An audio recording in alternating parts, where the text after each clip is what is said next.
I would straight away begin with my presentation, but just before that, I would like to say that this presentation or talk or whatever that you want to call it would have a lot of long paragraphs to be read from text. So I would expect the audience to be patient with what would be read for you. Yeah? So I'll straight away begin with my presentation, but before that, I need to share my presentation. Yeah.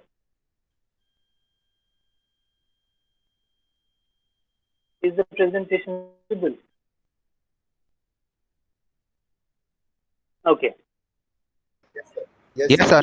Anil. So the title of my presentation is Being in Doubt, Language and Pandemic. This presentation revolves around the idea of being that Martin Heidegger, a German philosopher, gave us through his writing. How we, as beings, and a part of being that would be the world, and the first being would be we as human beings that exist. Well, these are very tricky terms. I'll try and explain them as I go into my presentation. How, as beings and as part of being, going through experiences in current time, and what role language plays in experiencing pandemic.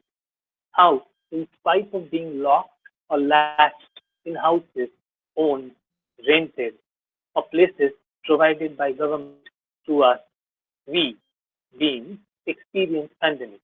And remember that infections are happening somewhere else to someone else, not to us. Otherwise, we wouldn't have been here.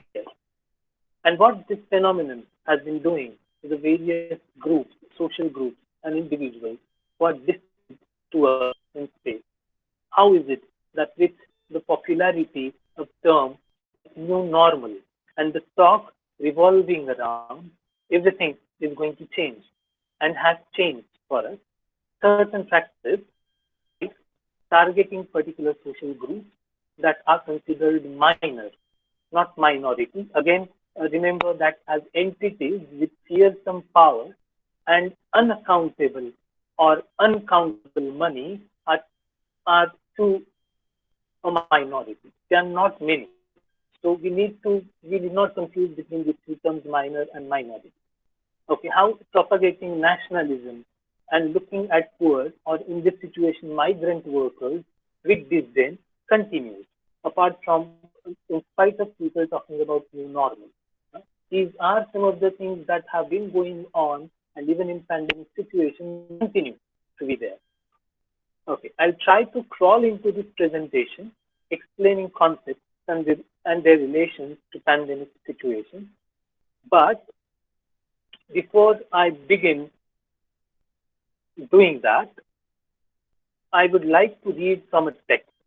The title of the text is Dispatches from a Quarantine City, Wuhan Diary, written by Sang Sang, a Chinese author who writes fiction and non-fiction, Wuhan Diary is published as an ebook in the first week of May 2020. Translated by Michael Berry, it's the personal account of Sang, who types her thoughts and experiences on Sina Weibo, a social networking and microblogging service provided in China. So I would like to quote from the text. It's from one of her earlier entries after the lockdown happened in Wuhan. My daughter returned from Japan on January 22nd, the night before the quarantine was announced. I went to pick up airport, and that night at 10 p.m., by that time, there were hardly any cars or pedestrians on the street. When I got to the airport, almost everyone standing outside waiting to be picked up was wearing a face mask. There was a heavy feeling in the air, and anyone and everyone seemed extremely stressed out. There were no signs of hubbub, chatter, and laughter that you normally see there. Those few days were when panic and fright were at their very height in Wuhan. Unquote. One more paragraph from another entry from the same text, and I quote: After the quarantine was imposed, all public transit in the city shut down. And since most residents in Wuhan don't have their own automobiles, they had to walk from one hospital to another in search of a place that might admit them. It is hard to describe how difficult that must have been for for those poor patients. That is also about the time that short videos of patients appealing for help began to appear online. There were also videos of people lining up all night long outside hospitals hoping to get admitted, and clips of doctors on the brink of exhaustion. Unquote. I think most of us have seen the similar situations in our country around us. Anil, Huh, hello. huh. Sorry to interrupt. I guess your audio is not clear that much. Okay. And could you just try and reshare your PowerPoint also? Yes, yes. Yeah.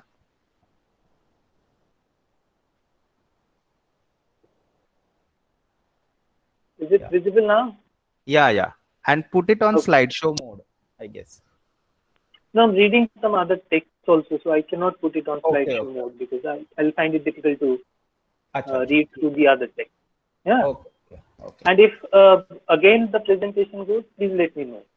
Yes. Just mic, take care. The audio is Yes. bit. Yeah. Hold it. Okay.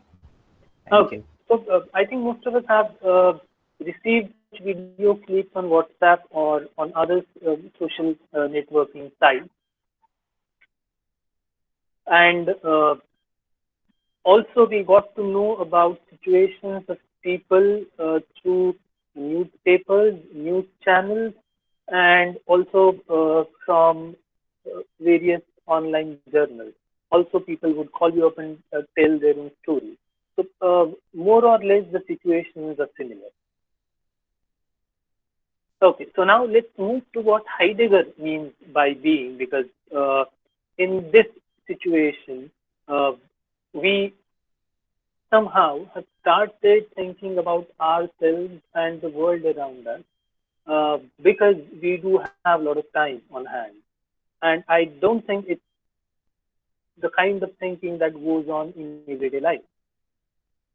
Why we are doing Heidegger or why use of Heidegger's terminology, we'll come to that in a moment. Okay? Heidegger is not Heidegger is not writing a book on phenomenology when he writes uh, Being and Time, Sein and Zeit, which was published in 1927. He's interested in the question of being at the core.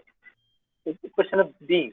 At the core, according to him, philosophy is concerned with what it means to exist and what it means for us to understand things in existence, things around us. And it revolves around the concept of being. But the earlier efforts, according to Heidegger, of conceptualizing being have gone wrong.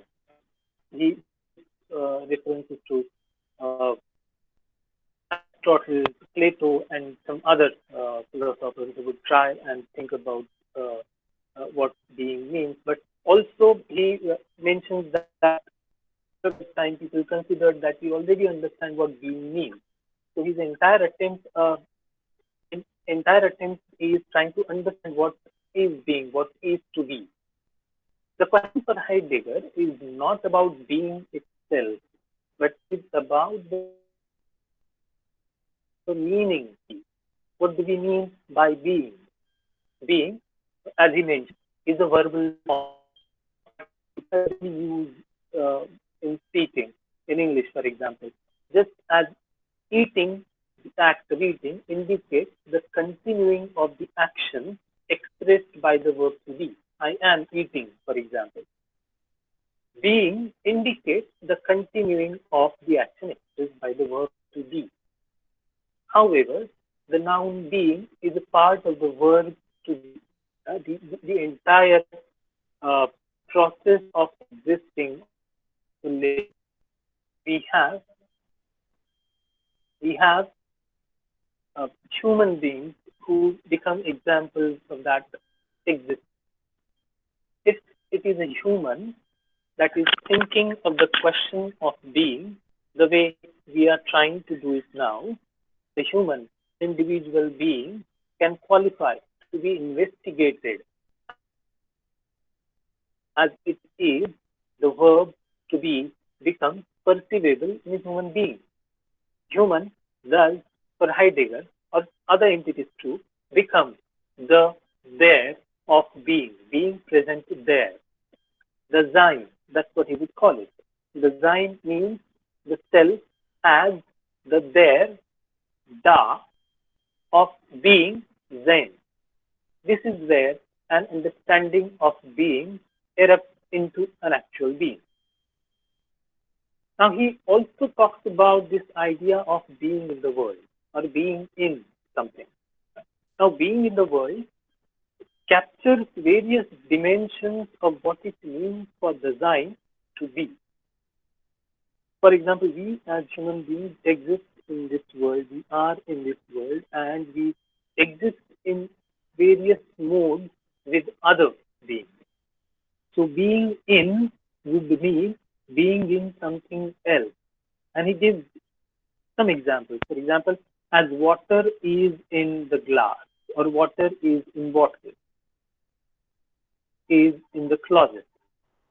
By this in, we mean, he says, relation of being that two beings extended in space have to each other with regard to their location in that space. So they're related to each other in that space. This can be expanded further.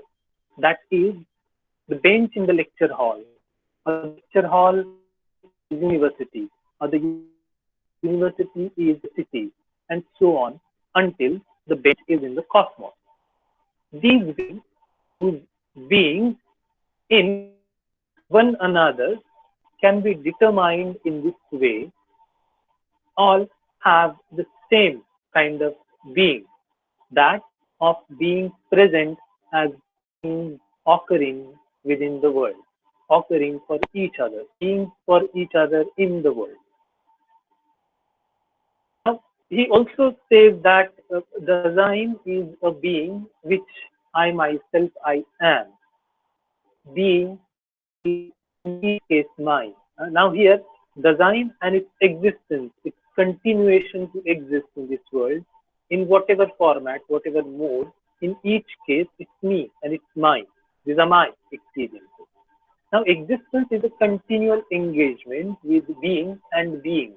Being, the world. Beings are that is a part of the being, the continuum of the world or being around. And for other forms of being, the sign is the world. For somebody else, I am the world. It is a two-way process. Here, Heidegger comes up with this different, completely different notion of logos, because earlier philosophers had given this word logos different meaning. But for Heidegger, logos is discourse, used in discourse. Logos as discourse for him really means to make manifest, to make something visible. What is being talked about, particularly things that people talk about in discourse, those things become manifest in discourse. Logos or discourse lets something be seen, namely what is being talked about, and indeed for the speakers or for those who speak with each other. Now, for example, the coronavirus that people have been talking about, since we are not infected by it, but we are talking about it in this way, in our discourse, the virus COVID-19 becomes manifest. Yeah? It exists in the discourse. In this way, spoken communication, in discourse, insofar as it is genuine, what is said should be derived from what is being talked about, the reference. In this way, spoken communication, in what it says, makes manifest what it is talking about and thus makes it accessible to another. This is how we come to know about the plight of the migrant workers. This is how we come to know about the situation in Wuhan when Fang writes a diary and is published and we can read it.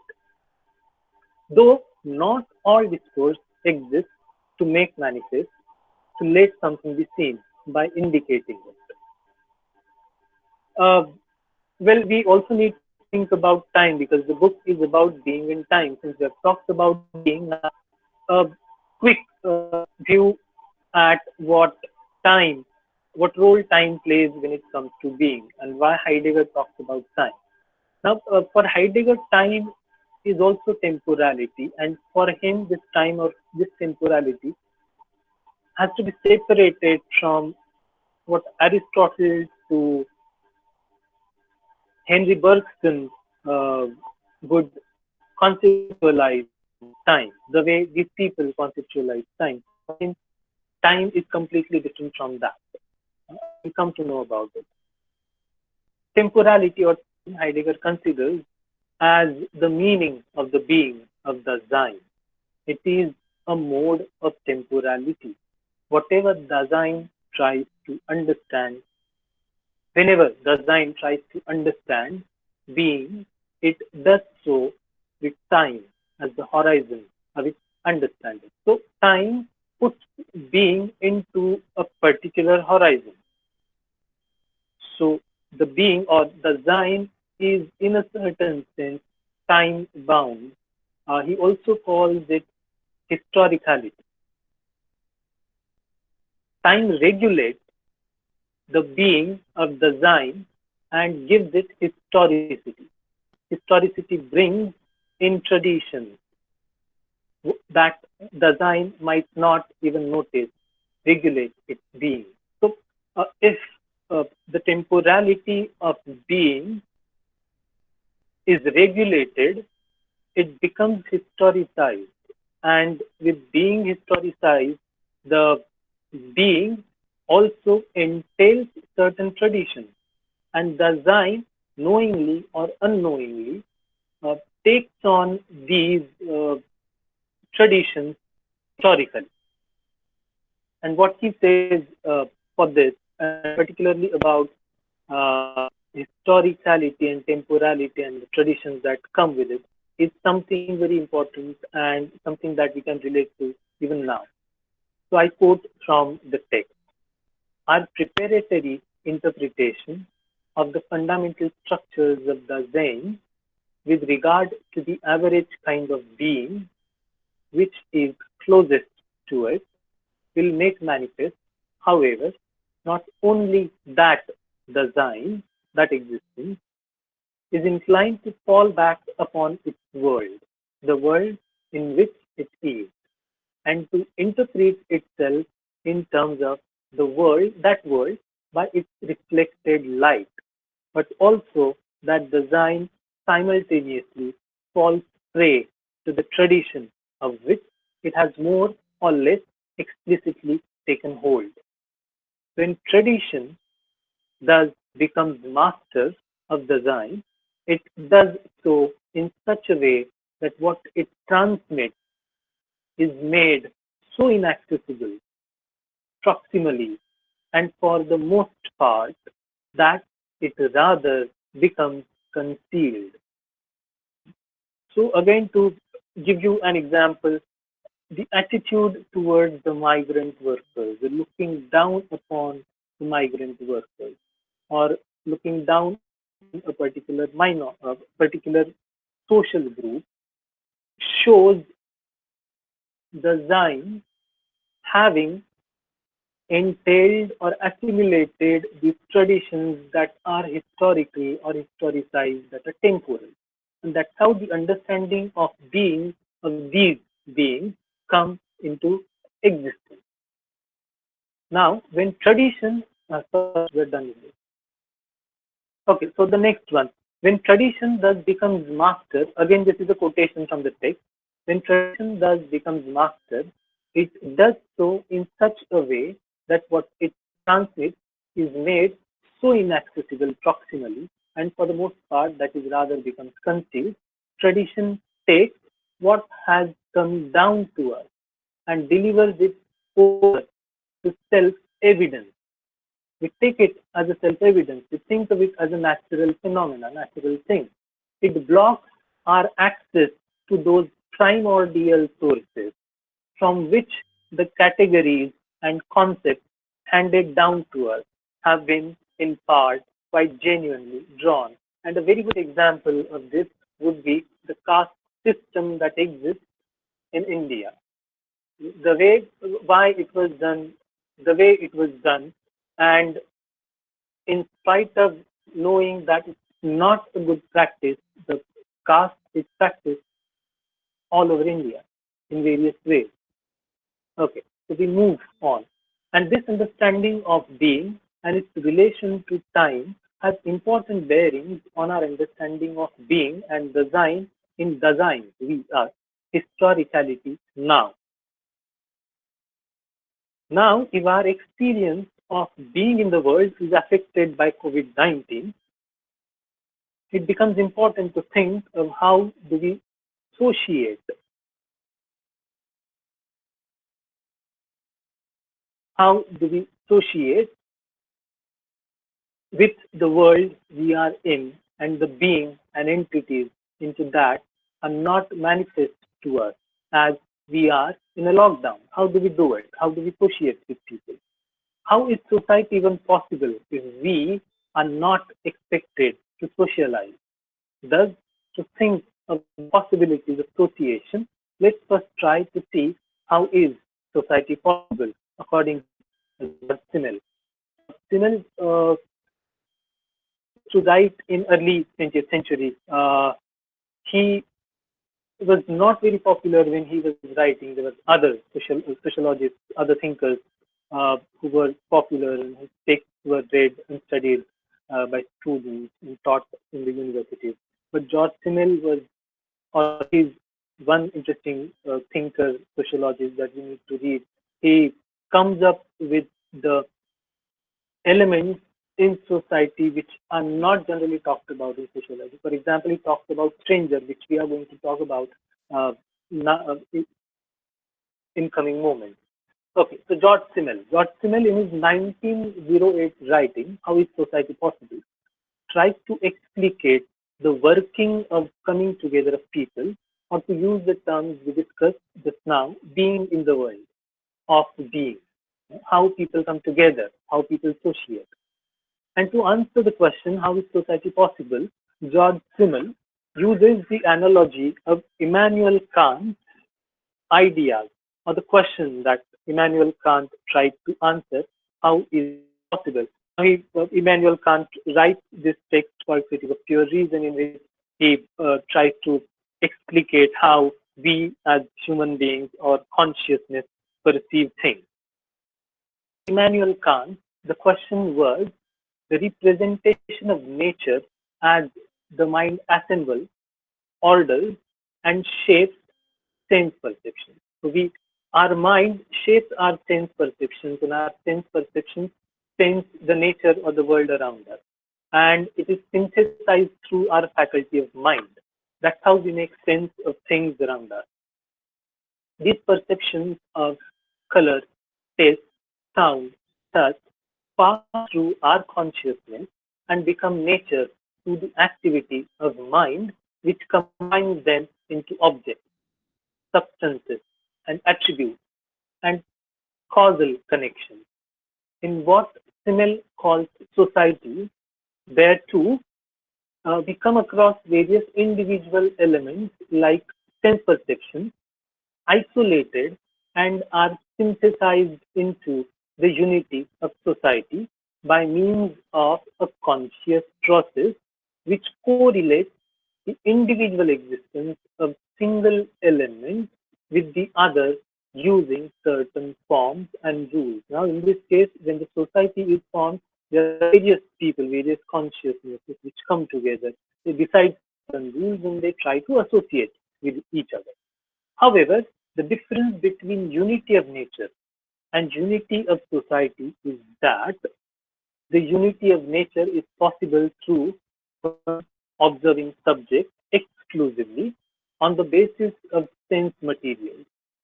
On the other hand, unity of society is realized by its elements as they are themselves conscious and synthesizing units, the human beings, to synthesize the entire society. Now, it's also possible for an observing outsider, the way sociologists would do, uh, to perform an additional synthesis of the persons making up the society, as if the persons were special elements.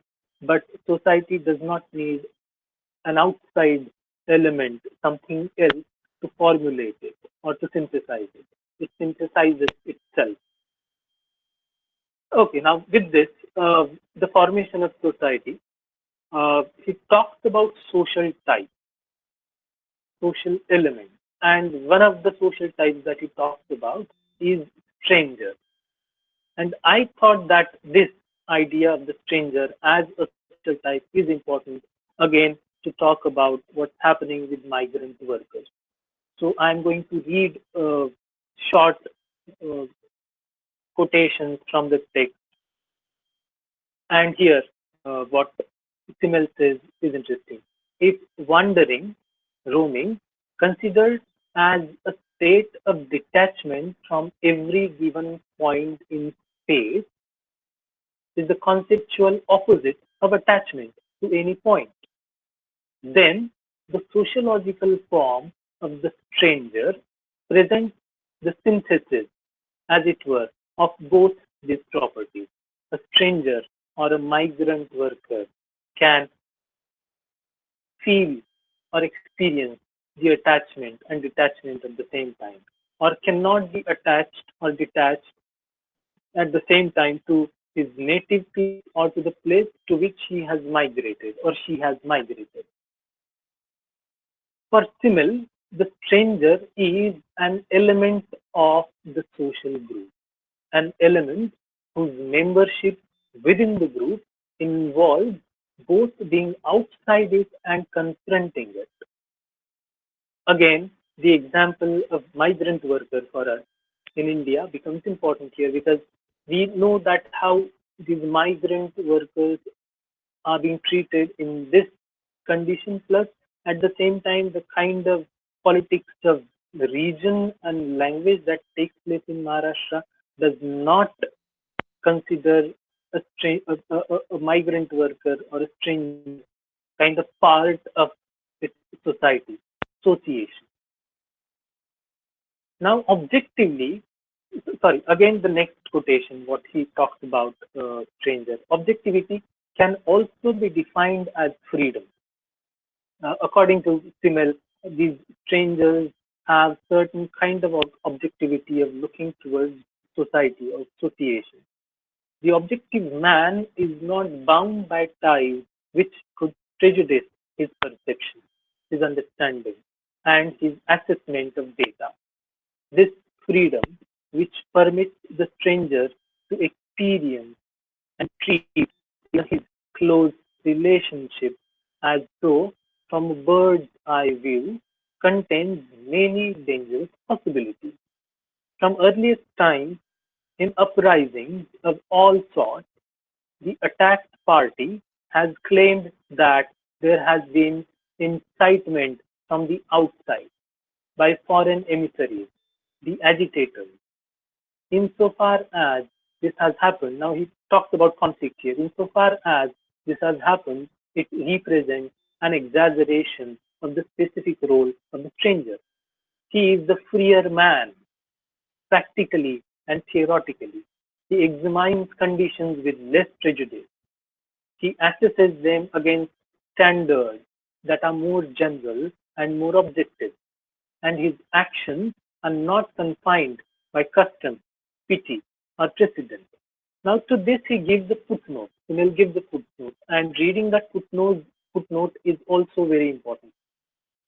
I'll read the footnote now.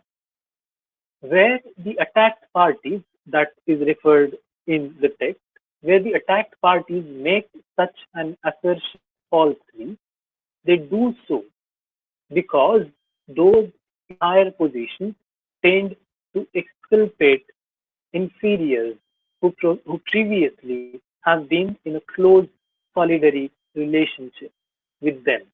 By introducing the fiction that the rebels were not really guilty, but only instigated, so they did not actually rebellion. They exonerate themselves by denying that there were any real ground for the uprising. Now we can relate this to what happened at Bandra terminus and at the same time after a month at Lokmanya Tilak terminus, where all these migrant workers came together. Probably they fell for a fake news. Somebody might have told them that the trains are going to start, and they thought that they would be able to go back to the place. Well, unfortunately, where all of them came together, there was a masjid, and then suddenly a few people started talking about why these migrant workers crowded near a masjid and what they were doing there. And what happened at Lokmanya Tilak terminus, where some of these migrant workers pelted stones at police. Now, all these incidents, I think, are very important to talk about the status of migrant workers as strangers in this society, in this process of association. Well, the migrant workers are punished in an effort to discipline them to occupy the spaces they are allotted, however uncomfortable they are. And pandemic brings in governmentality manifested in various ways. Throughout the history of pandemic, use of force by state is visible. Michel Foucault gives details of measures taken at the time of plague in one of the cities in France at the end of the 17th century. Now, what I am going to read are longish paragraphs, but they are very interesting because they describe what happened in 17th century in one of the cities in France when there was plague. And you would be surprised to see or come across the similarities between the situations that we are in and people in 17th century in France. So this it goes from discipline and punish. First, a strict spatial partitioning, the closing of the town and its outlying districts, a prohibition to leave the town on pain of death, the killing of all stray animals, the division of the town into distinct quarters, each governed by an intendant. Each street is placed under the authority of a syndic who keeps it under surveillance.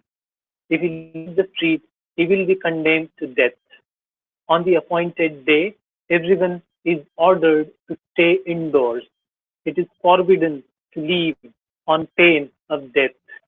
The syndic himself comes to lock the door of each house from the outside. He takes the key with him and hands it over to the intendant of the quarter. The intendant keeps it until the end of the quarantine. Each family will have made its own provisions, but for bread and wine, small wooden canals are set up between the street and the interior of the house, thus allowing each person to receive its ration without communicating with the suppliers and other residents. Meat, fish, and herbs will be hoisted up into the houses with pulleys and baskets. If it is absolutely necessary to leave the house, it will be done in turn, avoiding any meeting. Only the intendant, syndic, and guards will move about the street and also between the infected houses. From one corpse to another, the crows who can be left to die. These are people of little substance who carry the sick, bury the dead, clean and do many vile and abject offices. It is a segmented, immobile, frozen space. Each individual is fixed in his place, and if he moves, he does so at the risk of his life, contagion, or punishment. Unquote. There is one more paragraph that I want to read because it also now starts talking about how the measures to stop the contagion are taken and how it transforms into governmentality. Okay, so I start the quotation. Inspection functions ceaselessly. The gaze is alert everywhere. A considerable body of militia commanded by good officers and men of substance. Guards at the gate, at the town hall, and in every quarter to ensure the prompt obedience of the people and the most absolute authority of the magistrate, as also to observe all disorders, theft, and extortion. At it, there will be an observation post at the end of each street sentinel. Every day, the intendant visits the quarters in his charge, inquires whether the syndics have carried out their task, whether the inhabitants have anything to complain of. They observe their actions. Every day, too, the syndic goes into the street for which he is responsible, stops before each house, gets all the inhabitants to appear at the windows. Those who live overlooking the courtyard will be allocated a window looking onto the street at which no one but they may show themselves. He calls each of them by name, informs himself as to the state of each and every one of them, in which respect the inhabitants will be compelled to speak the truth under pain of death. If someone does not appear at the window, the syndic must ask why. In this way, he will find out easily enough whether the dead or sick are being concealed. Everyone locked up in his cage, everyone at his window answering to his name and showing himself when asked. It is the great review of the living and the dead. Unquote. Now, this situation that we have read that was there in 17th century in France, this situation seems to replicate in more or less similar ways in various countries due to COVID-19, and the similarities in the measures taken to contain the spread of virus are stark. What this pandemic has given rise to is speculation, doubt, terminologies like quarantine, isolation, lockdown, curfew or Janta curfew, social distancing or physical distancing, pandemic, epidemic, outbreak, statements that appear as lofty promises, and there is certain kind of language that is revolving around these terms. Now, there's an interesting text called "The Metaphors We Live by Lakoff and Johnson, which was published in 1980.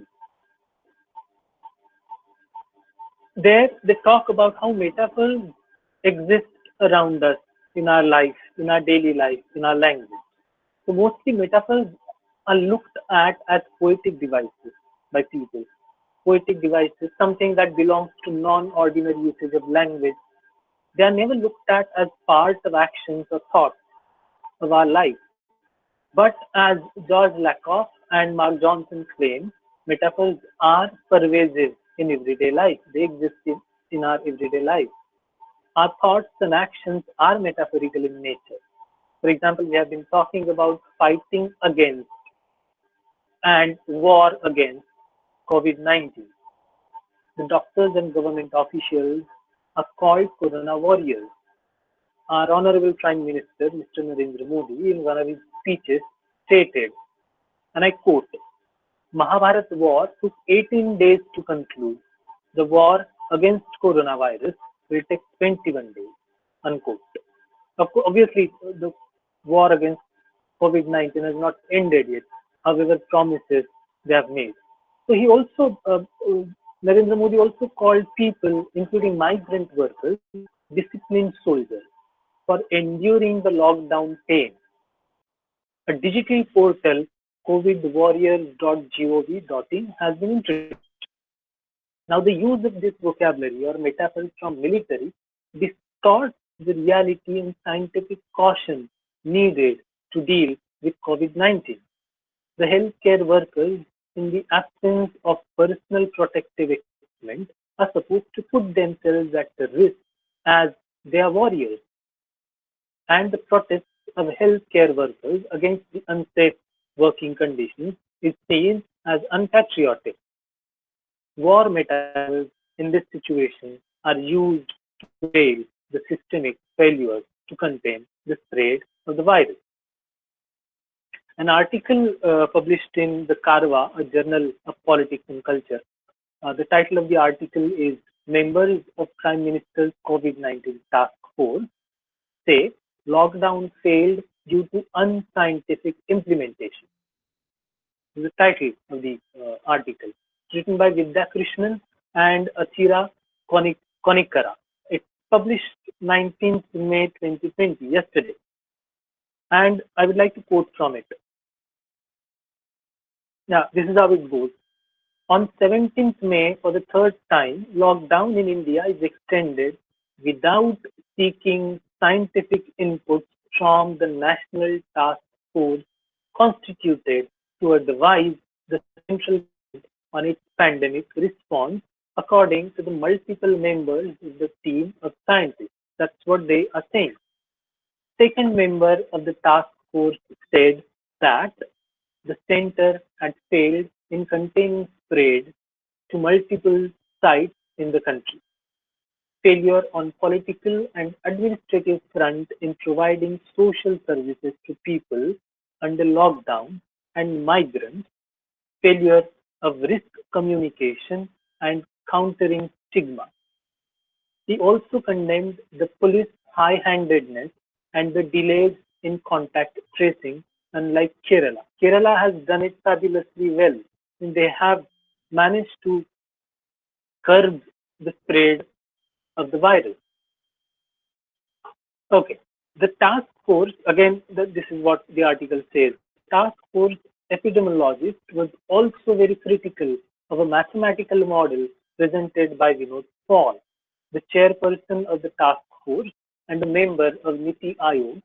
During a press briefing on 24th April, the model represented on a graph in a presentation in Paul's press briefing had ambitiously claimed that the country would see no new COVID-19 cases from May 16 onwards. Predictably, the graph was completely false, and India continues to see new infections every day, with the surging pandemic having recorded more than 100,000 confirmed cases and more than 3,000 deaths in India as of 19th May. This is how the article ends. I would like to come to the conclusion of this presentation now. The discourse, all these texts that we read, particularly the text from Fang and what we read from this article, and there are many more articles which can be read on what's happening around us. So the discourse revolving around the situation of pandemic makes manifest, as we have seen that discourse makes manifest for Heidegger. Pandemic makes manifest being in doubt, we in doubt, for there is anxiety around us. I guess it is important for all of us to think about our existence in this pandemic situation and how it is language that our makes manifest other beings or beings and the world around us for us. The analysis of this being would give us better ideas of further society. Being in world with a laptop, for example, the way most of us are doing it now, or a smartphone. Being in the world with a laptop or smartphone would definitely be a different experience from being in the world with your bag and family members walking on the road, the way our migrant workers have been doing. And I would like to end this presentation with yet another presentation dedicated to speakers, health workers who spoke on their own behalf, writers, and migrant laborers who, at the risk of being labeled antisocial or unpatriotic, spoke for them. And I quote, one can be mistaken, one can cite and cite the way I have done it here, and still be incorrect and or mistaken. One can write and write and still not get across. One can speak and still be unheard. Unquote. Be unheard the way the migrant workers are unheard by us or the government. Thank you.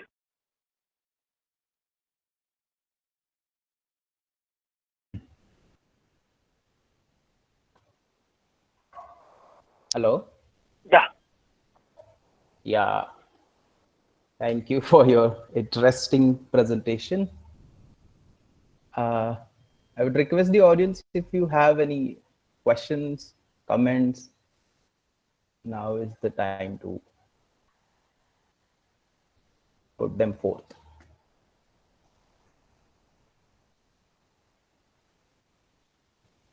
No, it seems the PPT was not there for a long time.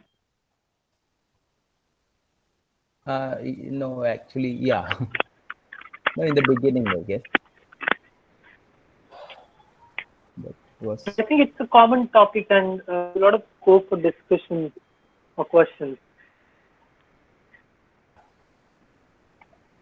Something that we all have been experiencing.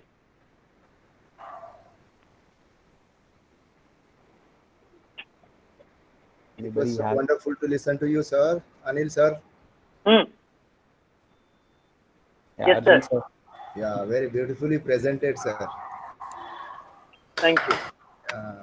I think it was tracked most of the time because the ideas were abstract. I had no option but to read from certain text.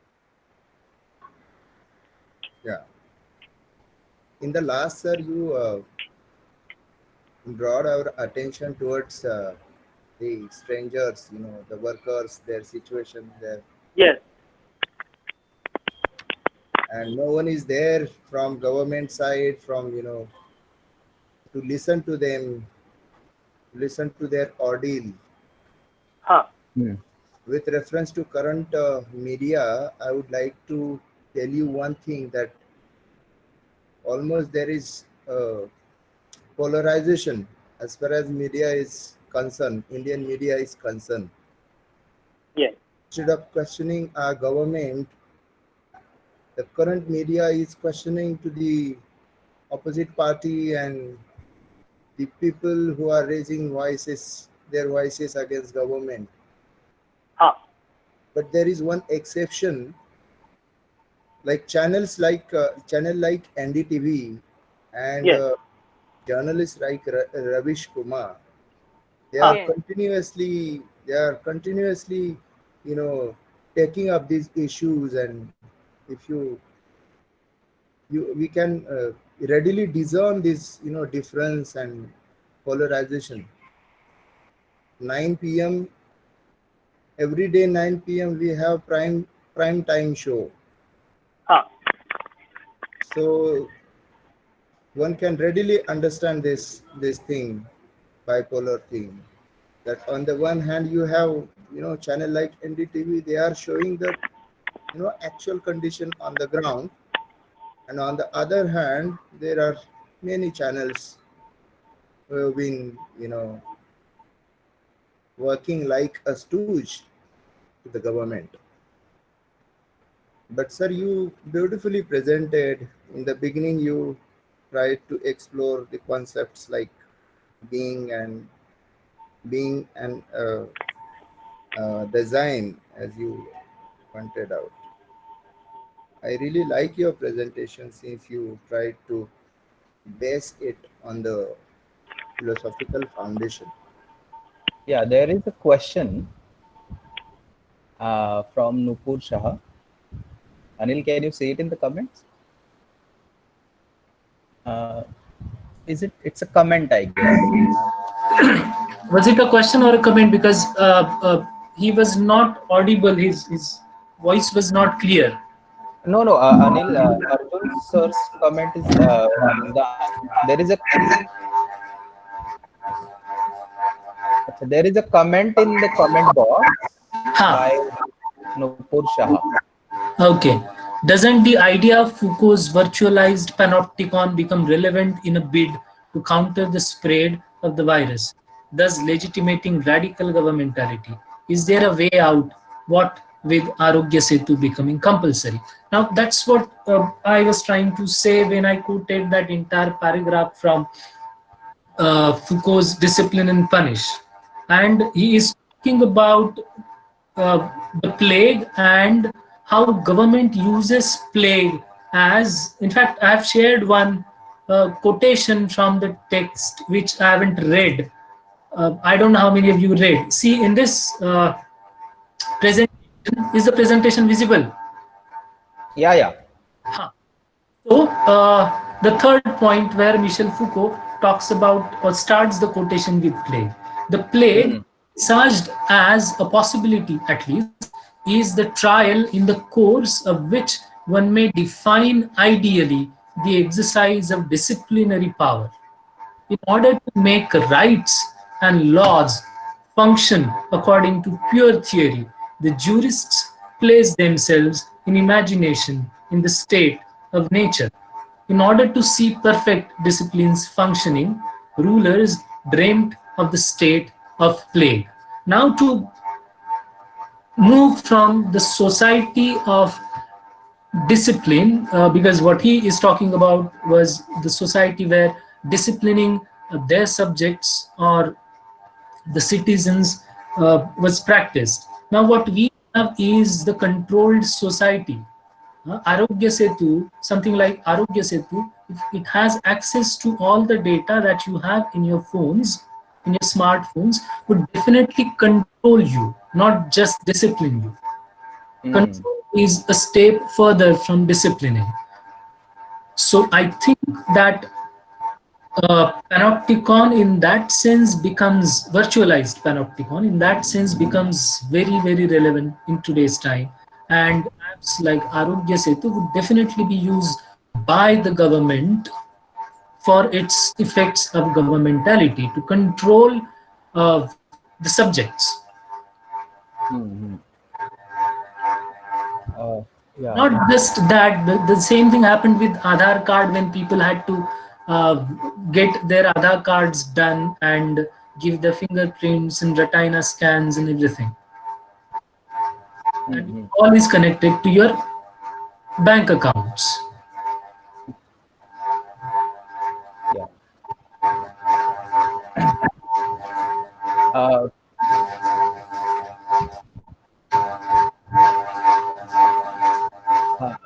Actually, yeah, this is one question that I was about to ask, but Nupur has already mentioned it. And you mentioned, and Foucault, the quotations that I read, Discipline and Punish, come under the chapter called Panopticon. Barabar. Right. Actually, Anil, there is something wrong with your mic. Just check once. The voice is breaking. Even your voice is breaking. Okay, okay. Hello. Yes. Yeah. Yeah, so there is another question which I also wanted to ask is that Huh. when you mentioned objectivity and its relation with freedom, the idea of detachment and freedom, uh, and so Nupur has also pointed out that if we compare the stranger to a migrant worker, how Huh. this notion of freedom makes sense, where the suffering is also there. Um, so can we say that the objectivity and freedom are similar? I mean, that's my addition to it. Uh, Uh, no, I don't think so, because the objectivity would give them the edge over, say, the already present or established associations. hmm, This objectivity of looking at things in a certain way, without any prejudices. Freedom, or taking the freedom, would be their own choice. Being objective is not a choice that a stranger has, it's his condition. oh, acha. So basically, you find yourself into it.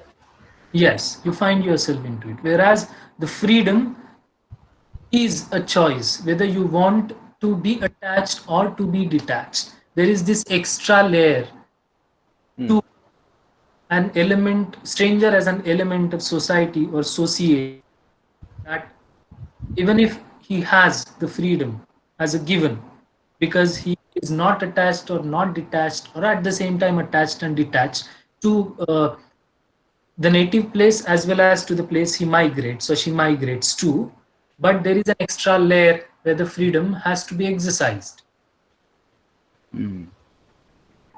Yeah.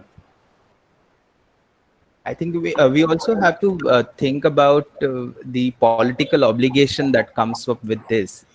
It's like Yes. uh, the obligation that you have to follow the orders, even though they might be damaging or they are not really uh, uh, helpful to you in the system, but it's still there. And I guess the whole notion has to be explored further. There is another Yes. question. Hmm. It's by May I Kushal. ask? Sir. May I ask? Yes, sir. Yes, sir. This is with reference to your argument, Dr. Anil, Huh. uh, that you said that pandemics have been there in the form of uh, punishments, quarantine, isolation, surveillance, control, Hmm. etc. Uh, so, in Indian context, untouchability, Hmm. is a kind of historical, social quarantine, according to me. Yes. Do you Yes. think, yeah, how do you see these two things, How do untouchability you? and how do you see these two, things, untouchability and Huh. quarantine, like pandemic, Huh. COVID-19 pandemic? How would you like to, So we all know, and we all should be ashamed of this fact, that in our country, caste has been practiced for a very, very long period of time. We do not have society, and Ambedkar has already said this, because we are divided into caste, we are not a society. Thus, this social distancing, in fact, I guess that this term has been used very correctly, though Ganesh Devi was not very happy with it and came up with this term, physical distancing. We already have been in social distancing for centuries together. very true. Yes, so I completely agree with what you're saying. Yes. I think I, one of the important books is Aniket Zawre's Practicing Caste on Touching and Not Touching, which is published in 2018, which talks about touch and Yes. untouchability and touch. So it would be a great read in the context of what Kharat sir and Anil sir has. Both of them have rightly pointed out. Okay, okay. In fact, the last quotation that I read comes Yes, from Practicing Caste. yes, yes. Yeah. So Anil, Ah, yeah, thank you for the question, sir. There is another question. Can you read in the comments? yes, which one? Yeah. Kushal Tekwani? Kushal, take one. Heidegger and Nietzsche have been said to inspire fascism, where there is extreme government control, and Foucault was somewhat leaning towards Marxism. And Hmm. we have seen authoritarianism and leading by a charismatic leader there as well. Is there any way out? A better direction for governing people, since crowds and masses are always thought of as to be controlled, and we can see as well that they aren't disciplined as well. I think the last bit of the question is problematic. A better direction for governing people. One, since Why? masses are always thought of as to be controlled, Hmm. and see, is this who's Kushal Tekwani? Is this your statement in the form of a question where you are saying that we can see as well that they aren't disciplined? You can write in the comment box. I'll deal with the first half of the question later, but the later part I would love to deal with now.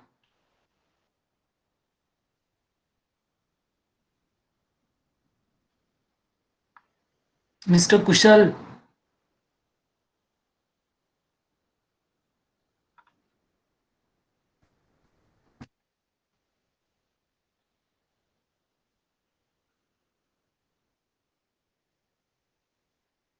by the way, the first half, let's go to Heidegger, Nietzsche, and their affiliate or their texts inspiring fascism. I don't think it's a valid point because neither Nietzsche or Heidegger's philosophy ever inspired fascism. Though Heidegger has been accused of being associated with fascism, the Nazi party at that point of time, in the last interview that he gave, he was straightforwardly asked by the interviewer, uh, do you regret your affiliations with the party? To which very openly and surprisingly, Heidegger says, no, he does not regret. But then there are a lot of other theories that exist in the academia where it is said that it was a completely different ploy by Martin Heidegger himself to get associated with Nazi party just to mellow down their uh, own aggression towards Jews. Remember, Heidegger's girlfriend was a Jew woman. The person who calls himself student of Heidegger or very fond or being very fond of being Heidegger, fond of Heidegger's philosophy, Jacques Derrida is also a Jew. I don't think if Heidegger's writing, and it's nowhere evident in Heidegger's and Nietzsche's writing that they are in any ways supporting or inspiring fascist kind of ideas and ideologies. I don't think Derrida would have ever said that if you ever want to call me something, call me a Heideggerian. Yeah. And also, just one thing I would like to add is that Heidegger's and Nietzsche's theories were used to spread Nazi ideology, not fascism. There is a huge difference between what you call fascism and Nazism. That also we have to understand. So Yes. it's just an interpretation.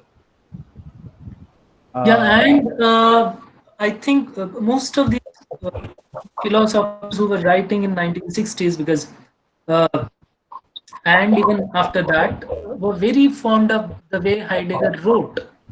Right. And most of them have praised Heidegger in their own writings. I don't any of them would have done that had Heidegger's writing would have propagated any sort of fascism. Right. There is another Pierre comment. Bourdieu, for example, writes outspokenly says this, that I don't think Heidegger had anything to do fascism, in spite of knowing that he was associated with fascist party, because none of his writings would do that. Anyways,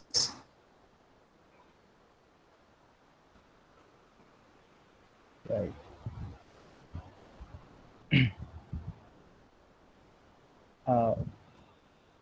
Yeah. And Kushal, you also would want to read a book by Jose Saramago. It's called Blindness and the Notion of Seeing as well. That's a 2-volume. Acha, there is another comment by Nupur. Says that I think that the ideology lies in the very idea that control needs to be exerted under authorities' control. It displaces the possibility that the crowd is made up of multiple individuals. The crowd itself is a vague idea. Yeah. where is it? At the end. Okay, Nupur Shah, I think that the ideology lies in the very idea that control needs to be exerted under authorities' control. It displaces the possibility that the crowd is made up of multiple individuals. The crowd itself is a vague idea. True. Yeah. Another question from Nupur. I think what we should be asking is what kind of crowd formation is good and what kind of crowd formation is not good, or what it achieves.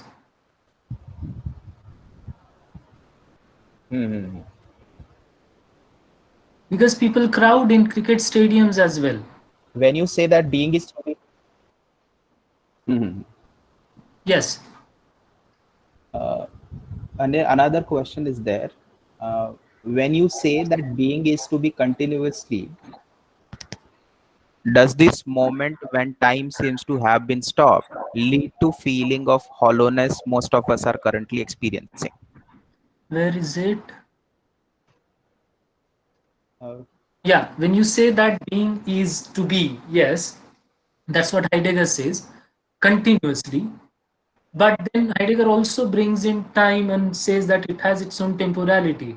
Anyways, does this moment when time seems to have been stopped lead to the feelings of hollowness most of us are currently experiencing? Well, the time hasn't stopped as such. The things are going on. It's just that spatially we are confined. Our temporality still exists. Our to-be-ness still is there. We are still the Zane. We still exist. We are still there. Feeling of hollowness, yes. In fact, I could not include this because I haven't finished reading the text, which I should have done. It talks about angst, anxiety. That's where I think you would find the answer. The feelings of hollowness, the process of being in the world and the temporality with it would bring in various kinds of affects or effects in us. And hollowness, as you are rightly pointing out, Nupur, would one of the feelings that we feel. And obviously, it's a result of we being there, but it definitely is not a result of time, as you are trying to say, time has stopped. No, it's just that our everydayness has changed a bit.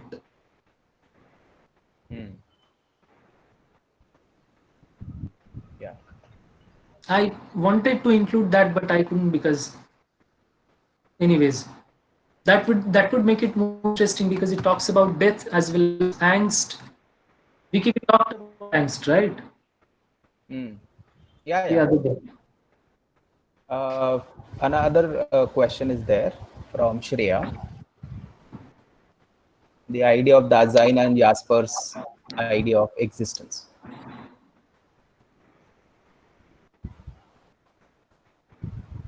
I haven't read Jasper, so I won't be able to comment on it. In fact, Shreya, you should say something about it. Yeah, Shreya, would you like to comment, please? I mean, explain how you. Jasper also mentioned the idea of Hello. design, but Yeah. So, for Jaspers, basically the term Dasein, it meant existence in its most minimal sense. So, in his idea of where he formed the four levels of existence, he concluded with saying that Dasein formed the most minimal level where people live without self-reflection or like leading a mundane life. But when I actually read Heidegger's, I thought it was in stark contrast. Like they meant that the terms in two different senses. yes, and it's completely opposite to what Jaspers is trying to say. This entire idea of talking about design and being is to be self-reflexive.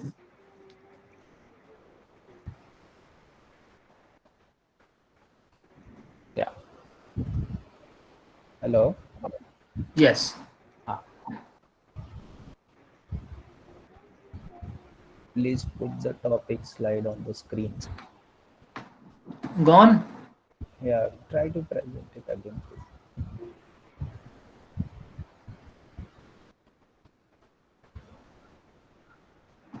Present now. Window.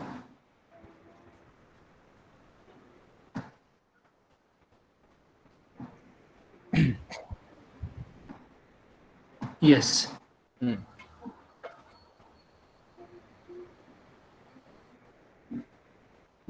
Okay, there is another question by Carolyn.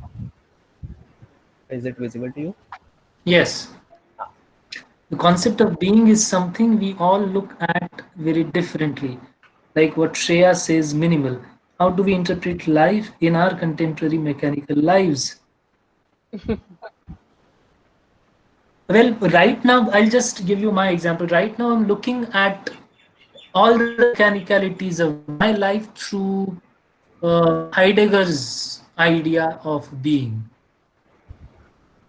I don't think there is any one particular way in which one can interpret life. This is a very off academic kind of answer that I'm giving to you. You just live life, you just experience it. How do you interpret life? And for Heidegger, it's not about interpretation of being. People have been doing it for a very long period of time. He asks a question which is more primordial than all these things. He says that it's not about interpretation, it's about how the being exists. How do we look at it? What is it to be? What is it to be? Yeah. Just to add to Shreya's question, Shreya, the more, I mean, Jasper's idea, the more close it goes to is Sartre's notion of being in bad faith. You know, if you have read the book Being in Nothingness, which does talk about. Now, Heidegger's philosophy, although it has been related to existentialism, Heidegger did deny that he belongs to existentialism school. It's more uh, metaphysical exploration that he has. You know, it's philosophy of philosophy than philosophy of existence. So that we have to think about. Is there Okay, one more another? question. Ah, How does Heidegger connect the existence of tradition with the question of language or literature? Well, this is something very interesting. Language and literature, for if we look at it's language and literature from Heidegger's point of view, I think I talked about about what he means by discourse and how discourse helps for beings to manifest the being. Uh, When we start talking about, as I gave example of COVID-19, which we none of us have experienced, but we can talk about it, and the moment we start talking about it, it becomes manifest for us. One, uh, in terms of literature, who would be reading it, who would be writing it, and in terms of an exercise of language, what literature do or add to the being. Because in literature, we do have characters and they are beings in this entire world as a text exists. And we can associate with them, associate, in fact, with them. So, yes, existence of tradition. Then, when people write literature, what do they write? In what ways do they write? When he talks about temporality, and remember that literature and the moment of writing literature is a temporal act. And for Heidegger to be, Heidegger talks about it.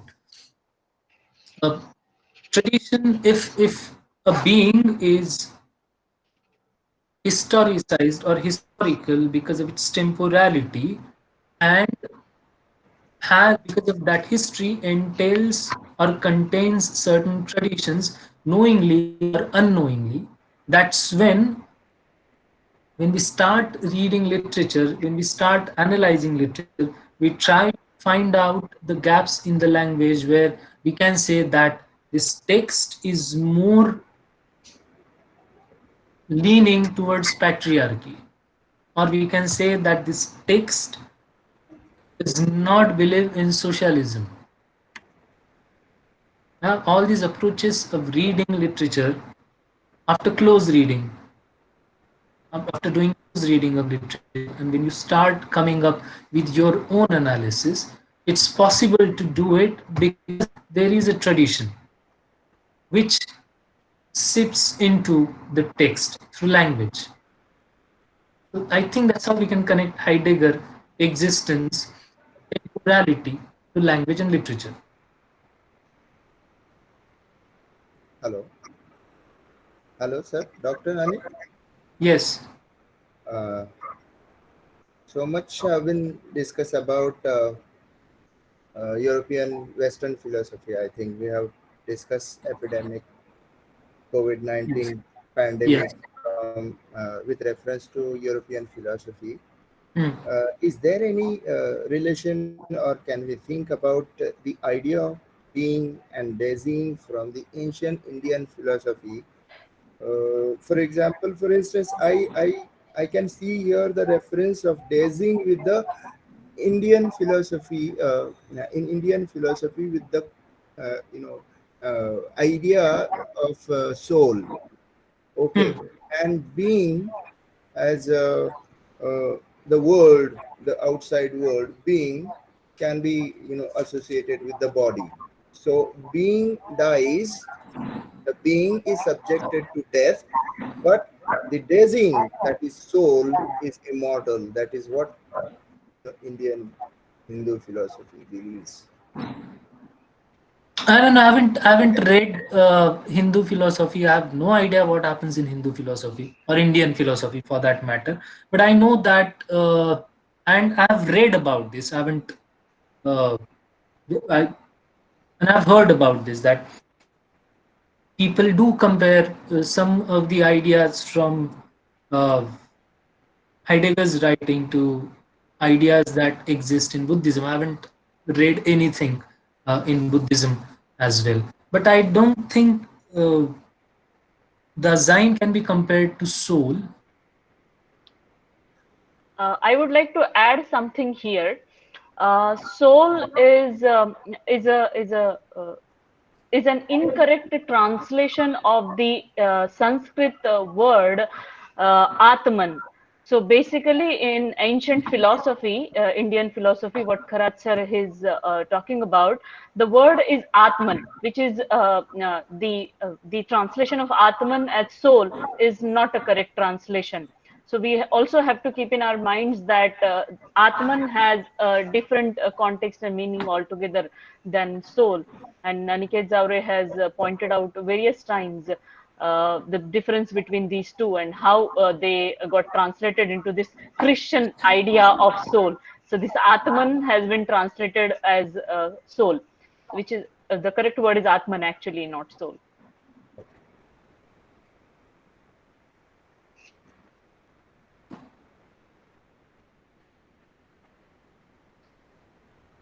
Yeah, Vicky. Any other question?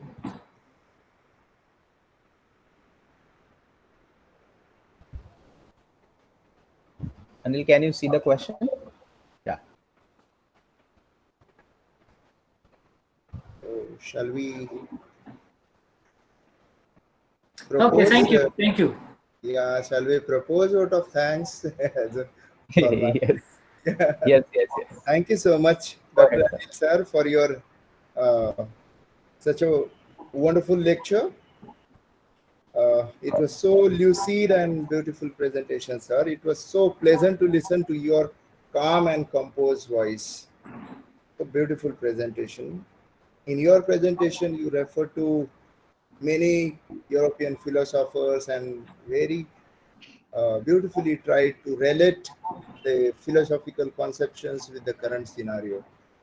So I hope everyone would have definitely liked your presentation and be benefited out of it. Thank you so much once again. And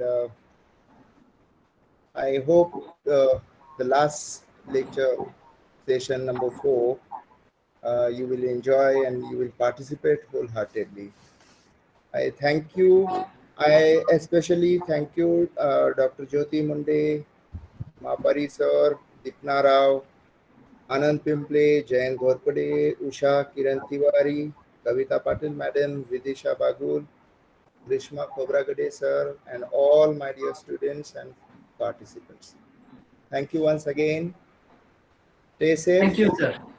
stay home, and stay fit. Thank you. Thank you. Thank you. Thank you.